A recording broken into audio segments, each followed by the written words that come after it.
बोले थे ना, इसके किस्से मत छेड़ो दोस्तों। मैं भी इसी मैदान में हारा था कभी। कौन कह सकता है उसको देख के ये भी हमारा था कभी। डिसाइड किया कि मैं कानपुर जा रहा हूँ, यहाँ मेरे फ्रेंड भी रहते हैं तो उनसे भी मिलना हो जाएगा। मैंने उनको ये बोला है कि तुझसे मिलने आया हूँ तो ये इवेंट अटेंड कर ले रहा हूँ, तो उनसे मैंने यही बोला है। तो मैंने इवेंट का वाइफ को बताया, तो वाइफ से आप अगर कोई सीधी बात बताएंगे तो थोड़ा अलग वे में भी चली जाती है कभी। तो मैंने कहा मैं एक काम से कानपुर जा रहा हूँ। तो वो बोली क्या काम है?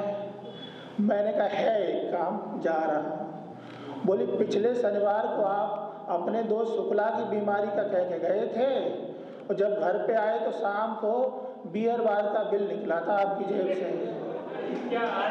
तो ऐसा कुछ तो नहीं करने जा रहे हो? तो मैंने कहा झूठ बोला है तो इसको सच भी बता देता हूँ इनको। फिर मैंने ये बोला कि मैं कानपुर में कलाकार वर्ल्ड का ओपन मिक इवेंट अटेंड करने जा रहा हूँ। बोली ओपन मिक क्या होता है? मैंने कहा देखिए शादीशुदा जीवन की क्या क्या कठिनाइयाँ होती हैं, मैं अगली बार आऊँगा तो अच्छाइयों की भी बात करूँगा। तो मैंने कहा ओपन मिक इवेंट वो होता है जहाँ शायरी, सिंगिंग, पोइट्री, स्टैंड अप, हम कुछ भी बात कह सकते हैं। बोली आपको इनमें से क्या आता है? अगर आता है तो करके दिखाइए। मैंने फिर कहा कि ओपन को थोड़ा सरल शब्दों में बताता हूँ। मैंने कहा ओपन मिक इवेंट वो होता है जहाँ हम अपने मन की बात कह सकते हैं। तो बोली आप मोदी जी हो रहे हो क्या? संडे को मोदी जी आते हैं जैसे अपने मन की बात करने, वैसे आप भी संडे को अपने मन की बात करोगे? मेरे मन की बात तो कभी सुनते नहीं हो आप। तो ये बताओ मैं अपना 15 लाख आपसे मांगू कि मोदी जी से मांगू?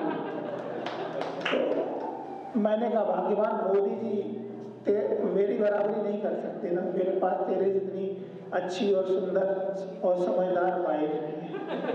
तो ये कठिनाइयाँ भी हैं थोड़ी, और ये है कि अपने पार्टनर में क्वालिटी आप हैं तो एक फ्रेंड की तरह बिहेवियर रहना चाहिए। जैसे फ्रेंड की जब आप बात करेंगे ना तो आपको स्कूल के दोस्त याद आएंगे, तो आपके पार्टनर में भी फ्रेंडशिप वाली क्वालिटी ही होनी चाहिए। स्कूल के कॉलेज के एक ही दो दोस्त रह जाते हैं, याद आए तो किसी ने से अब कहाँ दोस्त मिलते हैं साथ निभाने वाले। अरे सबने सीख लिए हैं आदाब जमाने वाले। तो फिर वही है ओपन मिक इवेंट के लिए मैं वहाँ से निकला तो वाइफ बोली कि आप कहीं भी जा रहे हो वो तो मैं पता कर ही लूँगी। एक बात और होती है, मैं आपको अनुभव से बता रहा हूँ, आपकी वाइफ आपसे वही बात पूछती है जो उसको पहले से पता है, तो आप अपनी वाइफ से झूठ नहीं बोल पाएंगे, ठीक है ना। जैसे आप में से बहुत से लोग सिंगल हैं, मैरिड नहीं है, मेरे को सब कुछ छोड़ के। तो हमारे यहाँ कहावत है कि आप शादीशुदा नहीं है तो बारातों में तो बहुत गए होंगे, बारात तो अटेंड की होगी, अरे गर्लफ्रेंड तो होगी, अरे बॉयफ्रेंड तो होगा।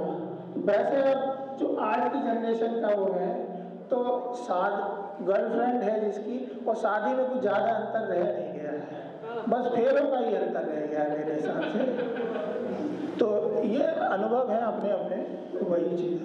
तो वाइफ ने घर से निकलते ही ये कह के बोला कि देखो ऐसा है तुम कहीं भी जा रहे हो, लेकिन अब जैसे जॉब वाला आदमी है तो वीकेंड पे तो उसको थोड़ा बहुत चिल करेगा, दोस्तों के साथ पिएगा खाएगा, तो कहीं भी जा रहे हो लेकिन शाम को घर पे ड्रिंक करके मत आना, ठीक है ना।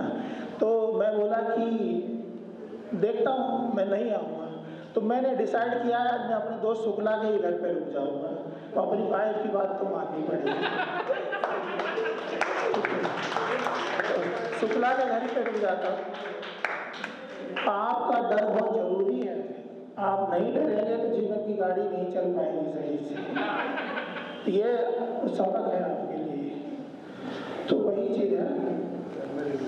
हाँ, डर जैसे सर ने बताया ना, अंडरस्टैंडिंग होनी चाहिए, सारी चीज़ें होनी चाहिए। हाँ, आपके अंदर डर भी होना चाहिए, नहीं तो वो एक दिन कह रही है आपके अंदर डर नहीं होगा तो आप डेली पी के जाएंगे। डर के आगे जीत है? नहीं, जीत नहीं है भाई, वो तुमको तब पता चलेगा अनुभव से पता चलेगा। डर के आगे कोई जीत नहीं है। वहाँ कोई जीत नहीं है। तुमको शाम का खाना नहीं मिलेगा, चाय नहीं मिलेगी, सही से सो नहीं पाओगे, तो कैसी जीत है? नहीं, वो आप सब तभी सीख पाओगे जब आप अनुभव होगा। मेरे कहने से नहीं होगा, मेरे अनुभव से आप नहीं सीख पाओगे। डर के आगे बीवी। हाँ, डर के आगे बीवी है, सही बात है। तो ये थोड़ा सच्ची सी बात बता के मैं अपनी बात खत्म करूँगा। मैंने मेरे MBA टाइम के सर थे अनिल सिंह सर, तो 4-5 दिन पहले मेरे सपने में आए थे। सपने में आए थे तो वो मुझे सपने में भी डांट रहे थे। और देखिए आप, कितनी अच्छी बात है, गुरु को ऐसे ही भगवान नहीं बोला गया है। गुरु को भगवान क्यों बोला गया है? तो जो आपके सपने में आए, वो वहाँ भी आपको सुधारने की, आपके भविष्य की बात करे, वो आपका गुरु है। तो सर मेरे को डांट रहे हैं और सपने में मेरे, ये रियलिटी वाली बात है, वो भी रियलिटी थी जो पहले बताया हूँ मैं आपको, मेरे घर की कहानी थी, ये मेरी खुद की कहानी है। तो वो मेरे को डांट रहे हैं, सपने में डांट रहे हैं। मैं अपनी क्लास में जा रहा हूँ, तो क्लास में मेरा आना जाना थोड़ा कम ही था। जब मैं MBA किया था, पहली साल किया था तो खूब गया, बाद में कम गया। मैं क्लास में जा रहा हूँ, उनकी मेरी कैसे बात हो रही है, मैं क्लास में घुसा हूँ, मुझे देखते ही बोलते आप कौन? मैंने कहा मैं Ramendra Pratap Singh, MBA second year. बोले रोल नंबर? मैंने कहा 27। वो मेरी अटेंडेंस देखने लगे। मेरी 2 महीने की क्लास में तुम यहाँ अभी आए तो हो नहीं, लेकिन तुम्हारी अटेंडेंस कैसे पूरी है? मैंने तुमको कभी देखा तो है नहीं क्लास में। तो मैंने कहा नहीं सर, मैं पीछे बैठता हूँ। बोले कल से तुम आगे बैठोगे। फिर बोलते हैं मेरा नाम बताओ। तो मैंने कहा श्री अनिल सिंह। कि मैं अपना नाम इस वजह से पूछ रहा हूँ कि तुम क्लास लेने आते हो कि नहीं आते हो, तो मैं क्या पढ़ाता हूँ।